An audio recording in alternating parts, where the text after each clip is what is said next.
Hello everyone, welcome to our new blog. आज ना माझ्या दोन्ही गोल्यांनी खूप त्रास दिला. ती दोघीही खूप रडली.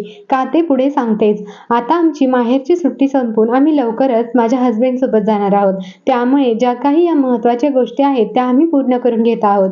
त्यातीलच एक महत्त्वाची गोष्ट म्हणजे कर्णवेध संस्कार म्हणजेच कान टोचणे. आज माझ्या दोन्ही बाळांचे कान टोचले. यावेळी ते दोघेही खूप रडले. परंतु हा एक 16 संस्कारांपैकी एक महत्त्वाचा मानला जाणारा संस्कार आहे आणि तो प्रत्येकावर करणं गरजेचं असते आणि म्हणूनच आज आम्ही त्या दोघांचेही कान टोचून घेतले. आता आम्ही लवकरच माझ्या हस्बंड सोबत जाणार आहोत. त्यासाठीची तयारी किंवा या दोघांना घेऊन आम्ही दोघे कसा प्रवास करणार आहोत हे सर्व मी तुमच्यासोबत शेअर करणारच आहे. किंवा इतकं लॉंग डिस्टन्स कव्हर करण्यासाठी बाळाची कशी काळजी घेतली जाणार आहे हे देखील मी तुमच्यासोबत शेअर करणार आहे. त्यामुळे आपल्या चॅनलशी कनेक्ट राहा. व्हिडिओ आवडला असेल तर व्हिडिओला लाईक, शेअर आणि सबस्क्राईब करायला मात्र विसरू नका. भेटूया पुन्हा एकदा अशाच माहितीपर आणि नवीन व्हिडिओ सोबत. तोपर्यंत बाय.